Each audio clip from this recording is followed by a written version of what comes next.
आप यहाँ पर संचालक हैं। हाँ, ये हमारे साहित्य प्रसार आयाम है, आयाम इसमें हम राष्ट्रीय साहित्य और समसामयिक विषयों का साहित्य, धार्मिक साहित्य, समाज के लिए सहज उपलब्ध कराते ताकि उसका विमर्श ठीक हो सके। उस बारे में अगर मत बन रहा है उसको दृढ़ करने में वो सही होगा। बहुत अच्छी बात है। अब हम आपसे सिर्फ ये जानना चाहते हैं कुछ 2 से 3 पुस्तकें आप हमें ऐसी बताइए जो युवाओं को पढ़ना चाहिए विशेष रूप से। अभी जैसा आपसे चर्चा हुई तो स्वामी विवेकानंद जी पर हमने ये पुस्तक निकाली है इतने सारे स्टॉल में जी। और ये हिंदू राष्ट्र उत्कृष्ट जागरण, जो उनका एक नारा था, आपको ध्यान होगा, उठो जागो और आगे बढ़ो जी। उसी के आधार पे भारत जागो विश्व जागो, क्योंकि उनका पूरा दर्शन इसी पे आधारित था। युवाओं के माध्यम से उनने भारतवर्ष के सनातनी परंपराओं का गौरव गाथा इतिहास को समावेश करने के बाद युवाओं को ये ध्यान कराया था कि आपकी ऊर्जा इस पूरे विश्व के काफ़ी कल्याण में लग सकती है। और उस समय तो गुलामी काल था, आज भी कुछ गुलामी के दंश हैं, तो उन्होंने हमेशा प्रेरित किया था कि कुछ ऐसा करो जो आप अपनी देवी शक्ति से, क्योंकि ईश्वर ने हमें दिया है जी, उससे हम समाज का बहुत अच्छा कल्याण और उपकार कर सके। बिल्कुल सही। और अनेक युवाओं ने उनसे प्रेरणा लेकर तब से लेकर आज तक काम किया है।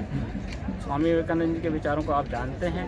ये पुस्तक उन्हीं को समावेश, एक का सुरुचि प्रकाशन से है, एक का मूल्य 60 रुपये है, एक का 165 रुपये है। अच्छा, और कौन से महापुरुष हैं जिन पर आधारित किताबें यहाँ पर उपलब्ध हैं और जिनके बारे में समझना चाहिए लोग? बहुत सारी है। मैं चाहूँगा कि मेरे कुछ और साथी भी जी पुस्तक के बारे में बताएं। आइए पंकज जी, आइए।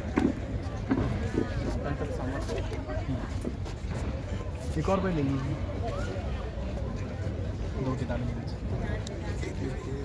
जी हाँ दीदी, आप शिवाजी महाराज पे कुछ साहित्य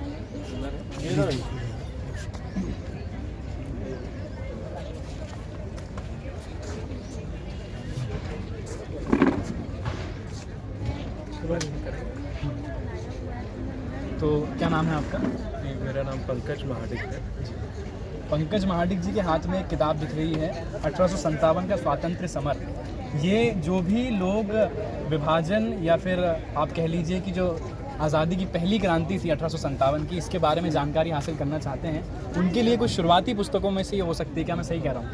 जी काफ़ी हद तक, बिकॉज इस पुस्तक की जिसकी आप बात कर रहे हैं, प्रश्न कर रहे हैं जी, ये वह पुस्तक है जो लिखने से पहले ही इस पर प्रतिबंध लग गया था, जो छपी भी नहीं उसके पहले प्रतिबंध लग गया था। अब देशकाल परिस्थितियां बदली हैं तो ये पुस्तकें इस प्रकार की पढ़ने को मिल रही हैं, हमारे साहित्य भंडार पे ये उपलब्ध है। तो ये विनायक दामोदर सावरकर जी की स्वयं हस्तलिखित पुस्तक थी। और ये जब पुस्तक जो अपना स्वतंत्रता का सामर्थ्य संग्राम चला, उसमें उसको जागृत करने के लिए एक मील का पत्थर क्रांतिकारियों में ये पुस्तक बनी है।